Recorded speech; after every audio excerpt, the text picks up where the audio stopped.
नमस्कार, मैं हरि। आप देख रहे हैं डिजिटल न्यूज झारखंड। आज जानते हैं झारखंड के प्रमुख खबरों के बारे में। इससे पहले से छोटी सी निवेदन के वीडियो को एक लाइक अवश्य कर दें। आपका लाइक करना ही हमारा मेहनत का फल होता है। तो वहीं बारिश को लेकर एक बड़ी खबर आ रही है कि धनबाद समेत झारखंड के कई जिलों में बारिश की संभावना दुर्गा पूजा के उत्सव में डाल सकती है खलल।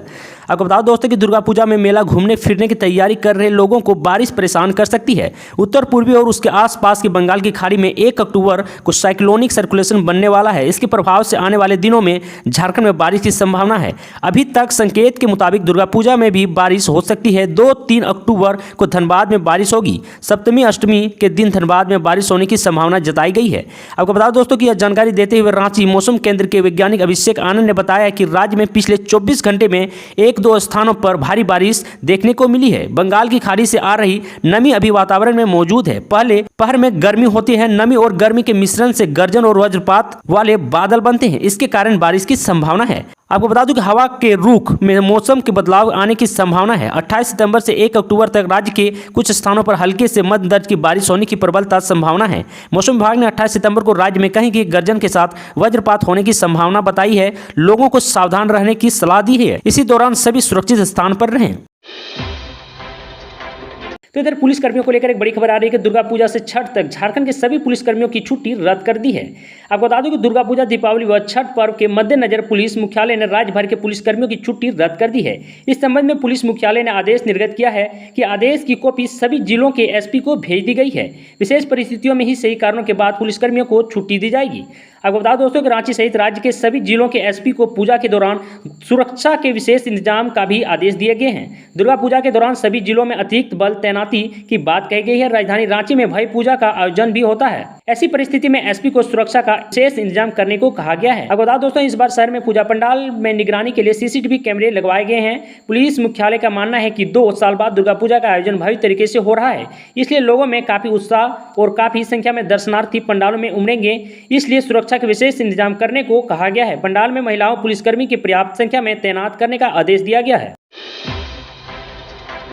तो वहीं हेमंत सोरेन को लेकर एक बड़ी खबर आ रही है कि 1000 करोड़ के खनन घोटाले में हेमंत सोरेन व रघुवर दास का नाम सरयू राय का बड़ा खुलासा। आपको बता दूं कि राजनीतिक में एक समान समीकरण कभी नहीं रहते, समय के साथ यह बदलता रहता है। यही वजह है कि झारखंड में वर्ष 2019 में विधानसभा चुनाव के दौरान तत्कालीन मुख्यमंत्री रघुवर दास को हराने वाले सरयू राय अब मुख्यमंत्री हेमंत सोरेन के खिलाफ भी ताल ठोक रहे हैं। आपको बता दो दोस्तों कि वर्ष 2019 में सरयू राय और हेमंत सोरेन एक दूसरे की तारीफ करते नहीं थकते थे।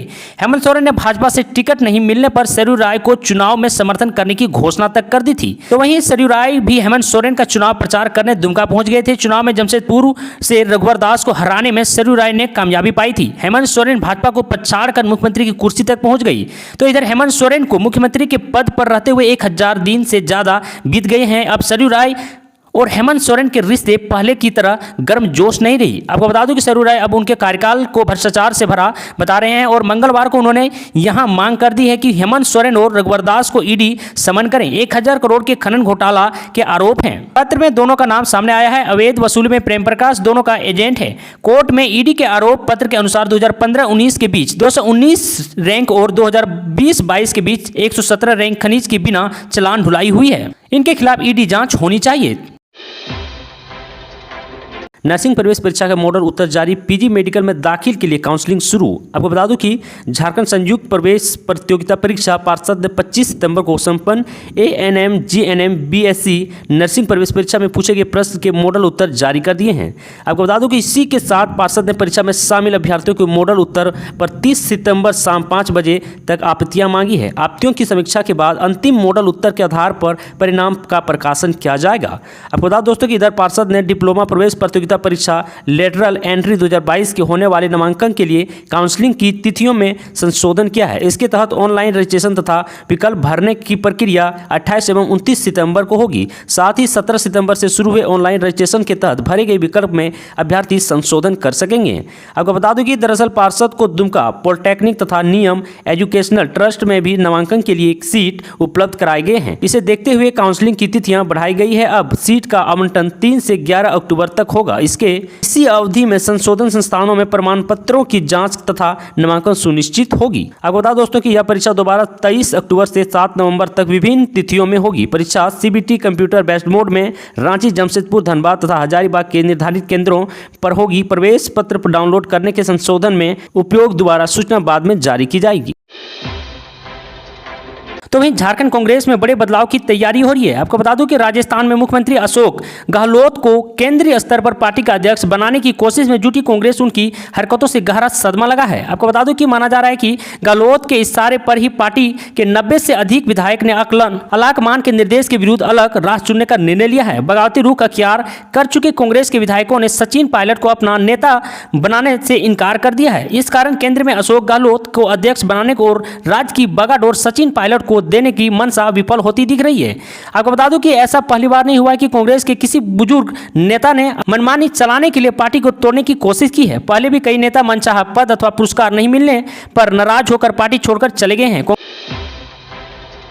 तो इधर कांग्रेस विधायक को लेकर एक बड़ी खबर आ रही है कि कांग्रेस विधायक ममता देवी के खिलाफ कोर्ट से जारी वारंट को निरस्त कर दिया गया है। आपको बता दूं कि झारखंड हाई कोर्ट के जस्टिस एस.के. द्विवेदी की अदालत में रामगढ़ की विधायक ममता देवी के खिलाफ जारी वारंट को निरस्त करने की मांग वाली याचिका पर सुनवाई हुई।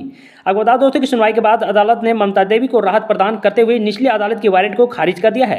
अदालत ने माना कि निचली अदालत की ओर से जारी वारंट में प्रक्रियाओं का पालन नहीं किया गया है, इसलिए निचली अदालत के आदेश को खारिज किया जाता है। इसके अलावा अदालत ने ममता देवी को 2 नवंबर तक अपना बयान निचली अदालत में दर्ज करने का आदेश दिया है।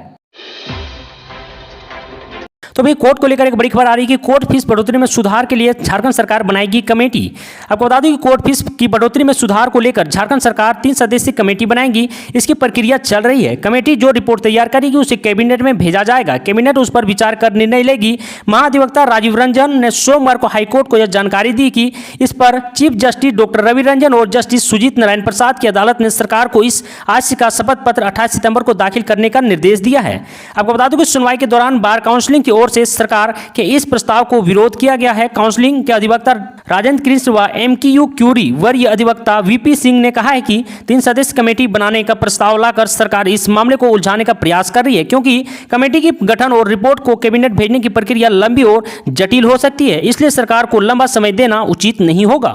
ऐसे ही झारखंड की तमाम बड़ी खबरों को जानने के लिए चैनल को लाइक एंड सब्सक्राइब अवश्य कर लें। आज के लिए इतना ही। जय हिंद, जय भारत, धन्यवाद।